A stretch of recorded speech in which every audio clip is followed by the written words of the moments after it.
everyone. My name is Khulud, a fifth-year emergency medical student in Liwa College, and me and my colleagues Asya, Aram, and Maryam will be doing an airway workshop. We will start off by talking about the basic airway adjuncts and then the advanced airway. And now my colleague Aram will start with the basic airway.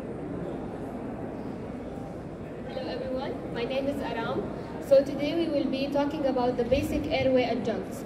So we have two basic airway adjuncts. One of them is the oropharyngeal airway, which we'll be demonstrating right away, and the nasopharyngeal airway. So the nasopharyngeal airway is quite thinner than this oropharyngeal airway. When it is inserted from the tip of the nose, we can measure it to the tip of the earlobe. So we need to first of all check the correct measurements before inserting any type of airway adjunct. So we have the oropharyngeal airway, which is measured from the corner of the mouth to the tip of the earlobe. This will indicate that this is the correct measurement for this type of patient. Then to insert, we will place it in the patient's mouth. The tip of the oropharyngeal airway has to be facing up and rotated 180 degrees. Then insert it down, start bag mask right away. So this is the correct way with the AC clamping to make sure that it is quite secured on the patient's nose and it can be fully benefiting from the bag mask.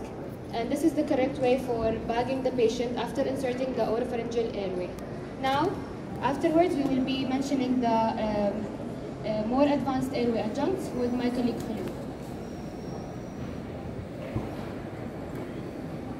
So for the advanced airway adjuncts, we have several types such as the laryngoscope, which we'll be using for the endotracheal intubation, along with the ET tube.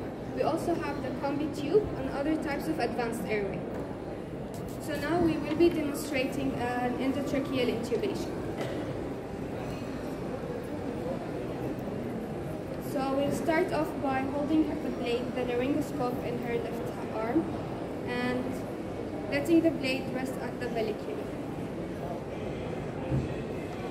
That way she will be able to see the epiglottis and lift it up, and then she will insert the ET tube into the trachea. Once the endotracheal tube is in, she will inflate the cuff, and then there are several techniques that we will use to make sure that the ET tube is in. One of them being the 5-point auscultation, as well as the ETCO2, which is the gold standard. But we also now have the airway ultrasound that is now replacing a lot of techniques, which makes us sure that the ET tube is in. And now we will be showing the video laryngoscope.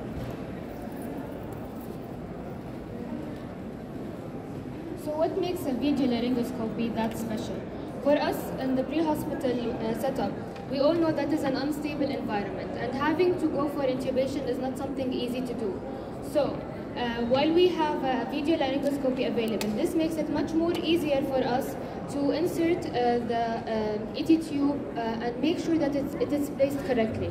So she will be showing you the correct way of inserting the video laryngoscopy. It is the same technique, however, the blade will be inserted to the video camera, which will be showing her how it is being inserted and give her a better view other than the usual insertion of the ET tube.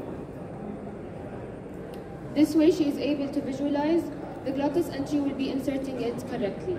So as my colleague Khulud mentioned, that there are some to give us an indication that this ET tube has been inserted in the correct way, such as the tube misting, and we can have capnography and so many other things such as the chest rise, and other ways can be the ultrasound, or it can be through an X-ray.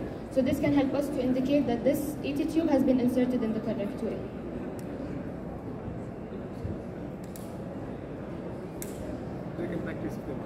So anyone who is willing to practice, they can come forward and they can try it themselves.